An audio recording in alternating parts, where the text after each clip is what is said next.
After 20 years.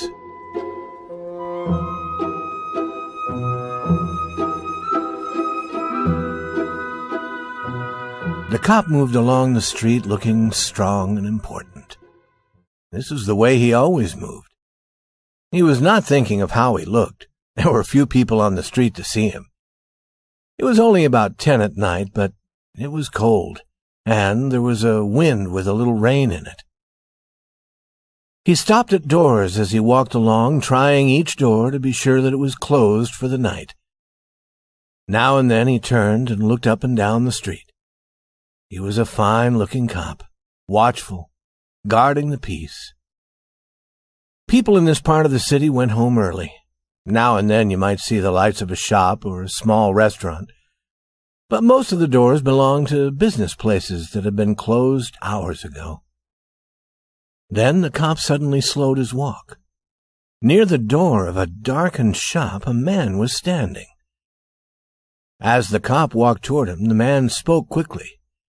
"It's all right, officer," he said. "I'm waiting for a friend. 20 years ago, we agreed to meet here tonight. It sounds strange to you, doesn't it? I'll explain if you want to be sure that everything's all right. About 20 years ago, there was a restaurant here where this shop stands. Big Joe Brady's restaurant. It was here until 5 years ago," said the cop.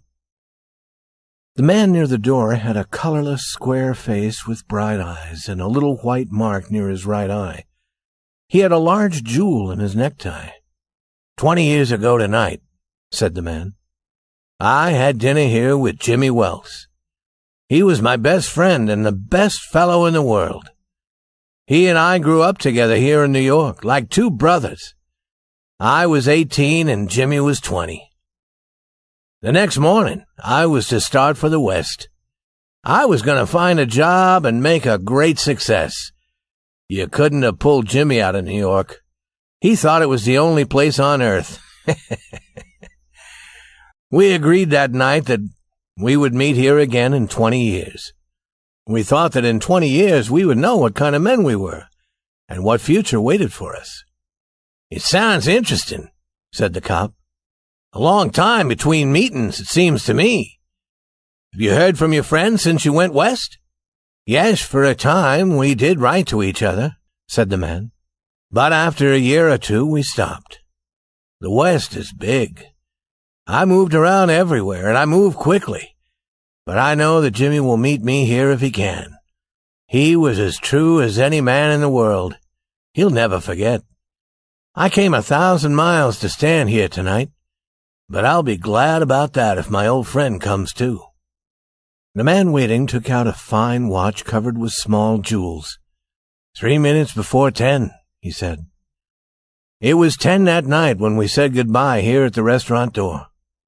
"You were successful in the West, weren't you?" asked the cop. "I surely was. I hope Jimmy has done half as well. He was a slow mover. I've had to fight for my success. In New York, a man doesn't change much. In the West, you learn how to fight for what you get." The cop took a step or two. "I'll go on my way," he said. "I hope your friend comes all right. If he isn't here at 10, are you going to leave?" "I am not," said the other. "I'll wait half an hour at least.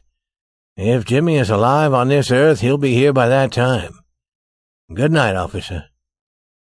"Good night," said the cop and walked away, trying doors as he went. There was now a cold rain falling and the wind was stronger. The few people walking along that street were hurrying, trying to keep warm. At the door of the shop stood the man who had come 1,000 miles to meet a friend. Such a meeting could not be certain, but he waited. About 20 minutes he waited, and then a tall man in a long coat came hurrying across the street. He went directly to the waiting man. "Is that you, Bob?" he asked doubtfully. "Is that you, Jimmy Wells?" cried the man at the door. The new man took the other man's hand in his. "It's Bob! It surely is! I was certain I would find you here if you were still alive. 20 years is a long time. The old restaurant is gone, Bob. I wish it were here. so that we could have another dinner in it. Has the West been good to you?" "They gave me everything I asked for." "You've changed, Jimmy. I never thought you were so tall." "Oh, I grew a little after I was 20. "Are you doing well in New York, Jimmy?" "Well enough. I work for the city. Come on, Bob. We'll go to a place I know and have a good long talk about old times." The two men started along the street, arm in arm. The man from the West was beginning to tell the story of his life. The other, with his coat up to his ears, listened with interest. At the corner stood a shop, bright with electric lights. When they came near, each turned to look at the other's face. The man from the West stopped suddenly and pulled his arm away. "You're not Jimmy Wells," he said. 20 years is a long time, but not long enough to change the shape of a man's nose." "It sometimes changes a good man into a bad one," said the tall man. "You've been under arrest for 10 minutes, Bob. Chicago cops thought you might be coming to New York. They told us to watch for you. Are you coming with me quietly? That's wise. But first, here's something I was asked to give you. You may read it here at the window. It's from a cop named Wells." The man from the West opened the little piece of paper. His hand began to shake a little as he read. "Bob, I was at the place on time. I saw the face of the man wanted by Chicago cops. I didn't want to arrest you myself, so I went and got another cop and sent him to do the job. Jimmy."